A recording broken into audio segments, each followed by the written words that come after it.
Hi, my name is Mari Carmel. And I'm Michaela Ramsey. Welcome to your King's Cast.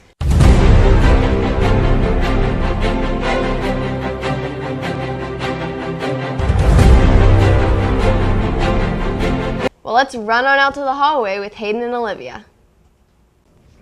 Hi, I'm Olivia. I'm Hayden, I'm Olivia.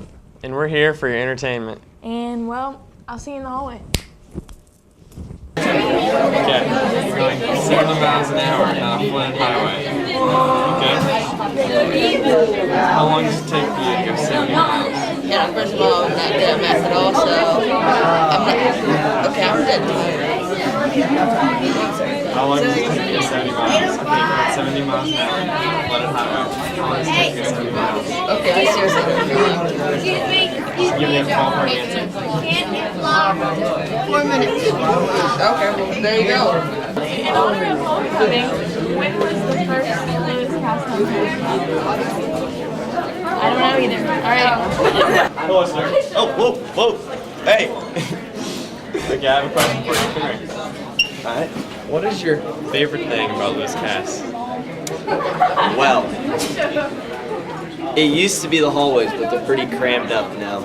So I would have to say these small classes where I can fully interact with teachers and students. Thank you. Alright, thanks for that wise word of input. What did you think about the Colts game this past weekend?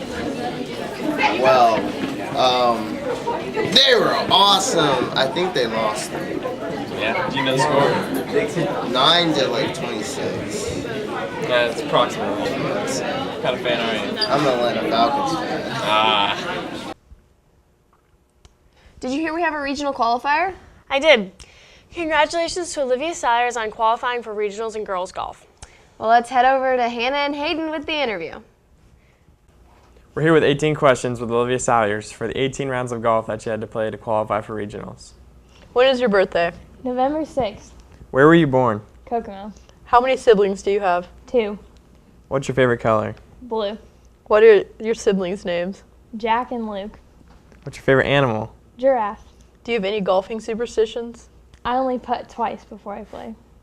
How long have you been golfing? Since 7th grade. What type of weather is your favorite to golf in? Sunny. Who influenced you to golf? My dad. What's your best 18-hole score? 92. Which club is your favorite? My putter. Who's your favorite pro golfer? Ricky Fowler.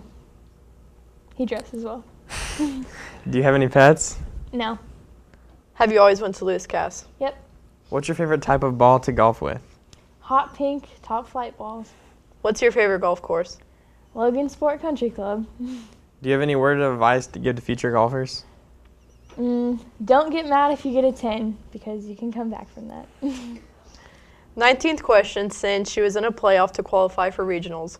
What do regional qualifiers eat for breakfast? Well, I ate toast, so. Since you qualified for regionals, we would like to present you a special gift, Lewis Cast golf balls. Thank you. Now back to Michaela and Mari. We haven't had a girl qualify for girls golf in a long time. Yeah, she's really shaking things up. Speaking of that, let's hear about the earthquakes from Brandon Spencer that have been happening all over the world. Thanks, Mari and Michaela. While everyone is focused on Hurricane Harvey, Irma, Jose, and Kesha, the most powerful earthquake in the century has struck Mexico. The earthquake that hit the southern part of Mexico began a little before midnight this past Thursday. This earthquake was a great wake-up call that big earthquakes can happen and cause a lot of damage.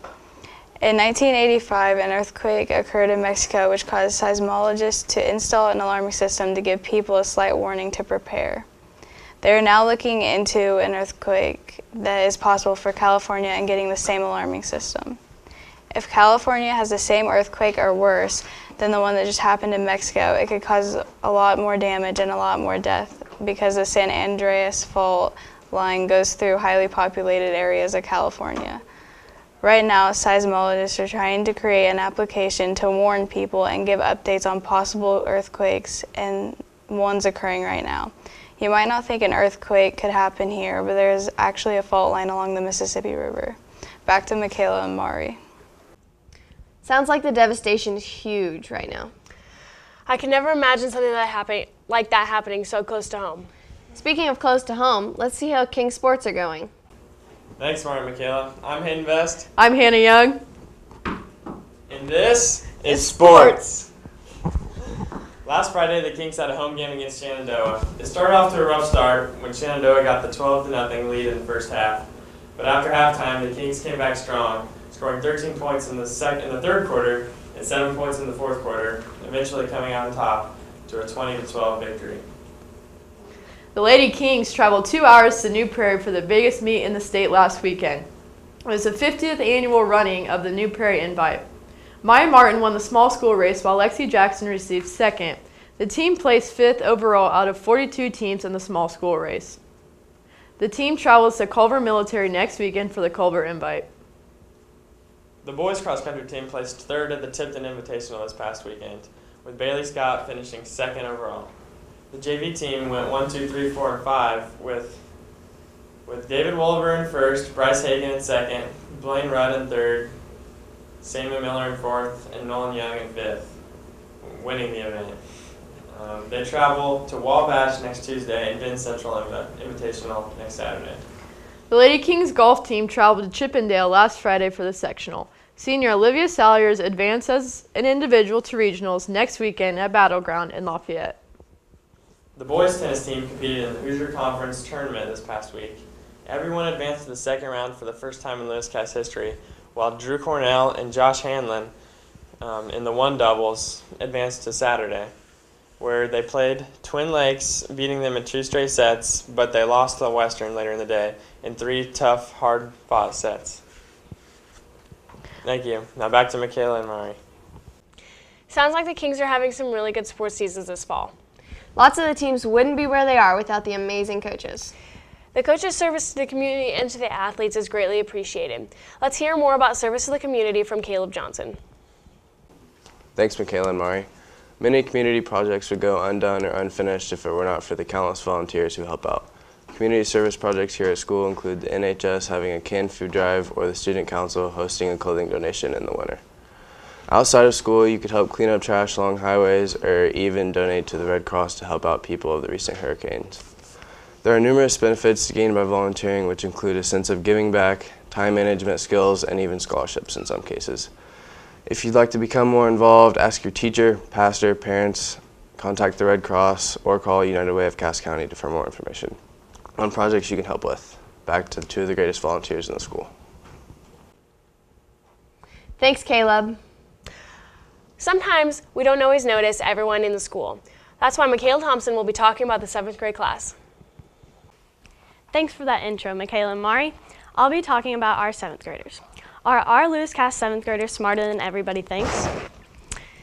As a high schooler, I know that teenagers think these kids are just tiny kids that get in the way. But I think these kids have a lot more going for them than just getting pushed around in the hallways. In an average Lewis Cass class, there are about 24 students. But in this pre-algebra class, there are 34 students. These kids come to class ready to learn and will take on any challenge that Miss Rush sends their way. These kids like to compete with their grades and will rush to get their homework done first. I was very impressed with these 7th graders, and I would think you would be too if you had to sit in their class every day. Back to Michaela and Mari. It's great to see the next generation of Cass students so eager to learn. It's very exciting for the Lewis Cass future. And for our last segment, we have an update from our homecoming king and queen, Maddie Hoff and Jason Knight. With homecoming comes the experience of bonding with each king and queen candidate while preparing for a hectic week. My favorite part of being on the homecoming court were the different plays that I had. The group of girls on the court were amazing, and as acquaintances, we got along quite well. We all got along really well, and each one of us were deserving to be king and queen. You could say that we were each other's hype person. While it may have seemed random to me, I guess I never expected that I myself would be on the homecoming court. I was most nervous about not knowing how to present myself in front of the community. Each member from the court are so deserving. It was such an honor to be part of something so big, especially in front of the community. I didn't really see the court as a win-or-lose situation. The representing candidates were such an amazing group to be around that it didn't really feel like a competition. We wish the best of luck to both courts for their future accomplishments throughout our senior and final year. Sending off to Mari and Michaela, I'm Madeline Hoff with your message in the medium. Thank you two very much, and congratulations again. It looks like we've reached the end of our broadcast. I'm Mari Carmel. And I'm Michaela Ramsey. Thanks for tuning in to the Kings Cast. All right, hi Gabe, how are you? I'm pretty good, Mason. How are you? Pretty good. Okay, Gabe, why did you first start playing football? I first started playing football because my father played football, and that kind of drove me to play, and I found out I really liked the sport. Interesting. Okay. Who would you say your favorite player is? One of my favorite football players is Brady Hammond because he shows a lot of heart on the field. Okay. Okay, what would you say your favorite part of this season has been so far? Probably my favorite part of this season was putting the beat down on Northwestern on our own field. That was pretty nice. It was fun. Okay, last question here, Gabe. What is your favorite play you like to run? Favorite play I like to run in football would probably be drift pass. Yeah, that's a good play. All right, thank you, Gabe. Yep, thank you, Mason. Go Kids! Yeah! Yeah!